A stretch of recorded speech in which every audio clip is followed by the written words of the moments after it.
Sandwiched between a aspiring baker and a woman with a baleful sheep-like countenance, I wondered whether I ought to have taken a taxi to see you, rather than suffer the indignities of public transport.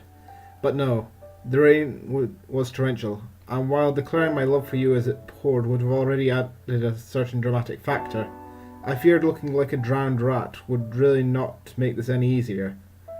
I had wanted to tell you for years, but I was in no way ready for today. I never would be.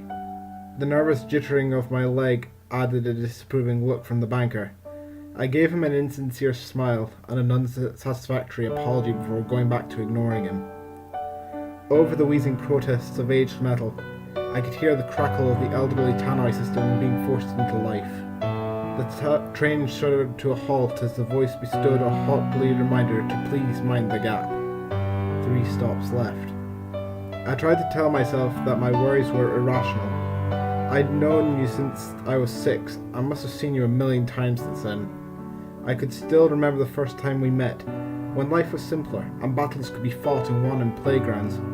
I was a general, a monarch, where you were nothing but a lowly peasant, and I made sure you knew it.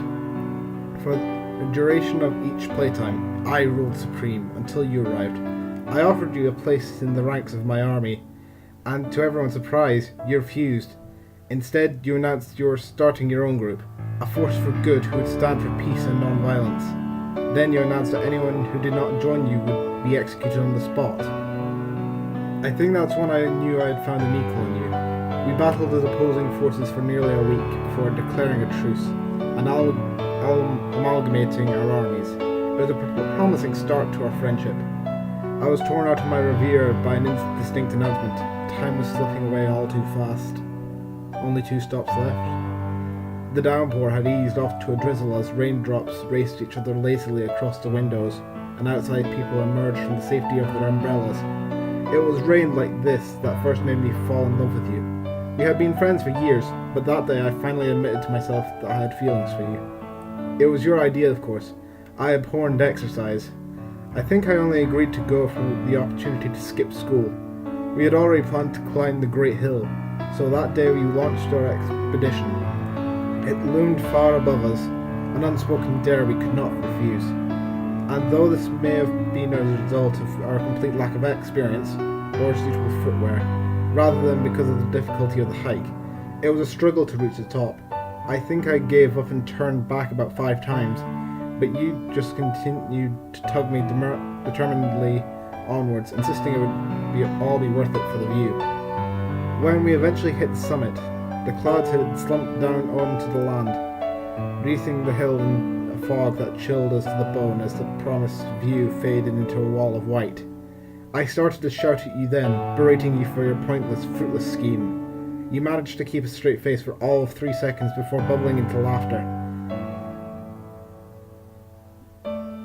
I soon joined you, and suddenly we were whooping, prancing around in idiotic gaiety at having reached our goal, and at it having been so wonderfully useless.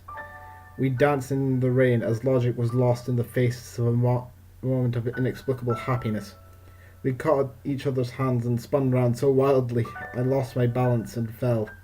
Still laughing, you paused and reached out to help me back to my feet.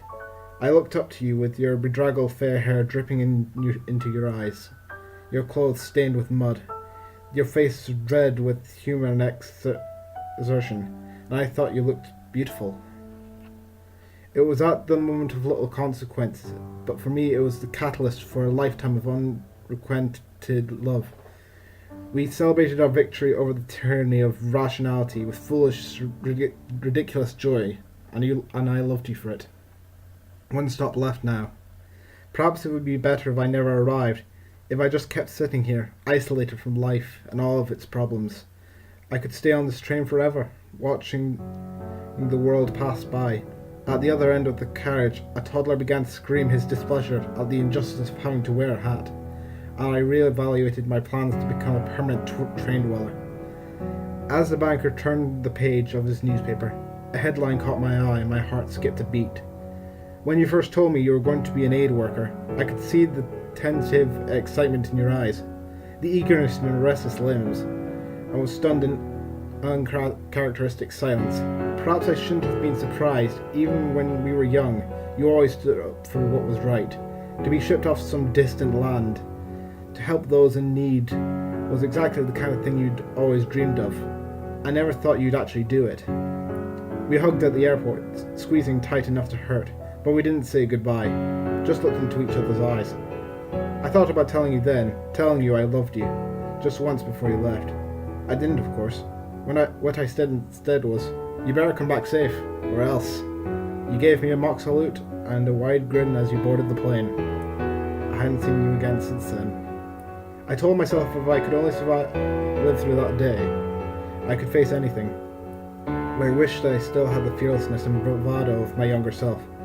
I needed that kind of courage again. With a mournful rumble, the train stopped once more. I gathered my belongings and my resolve before marching out onto the platform and into the world beyond. I walked quietly, suddenly desperate to have this over with as soon as possible. I entered the church and was immediately surrounded by a sea of black-clad mourners. You would have hated this. All these people who barely knew you gathered here to weep and wail and to bemoan the inevitability of death. All funerals were the same. The same sagaciously murmured platitudes, the same inanities about life being lived to the fullest. It was always the same, except this time it wasn't. This time it was you they were putting into the ground, and I couldn't bear it. I endured the service, hating every second of it as your life was reduced to a generic commendation. Only when the funeral was over and everyone was gone did I approach the grave. You were supposed to come home safe. I remembered the freshly dug earth. Why did you have to go and get yourself blown up? You didn't have to be the hero, I sighed. This just wasn't what I had planned to say. I started again. You were brave. You were an idiot. And it's why I loved you. Why I will always love you. There, I'd finally said those words. It was done. I turned away and walked into a world which seemed suddenly as cold and lifeless as you are now.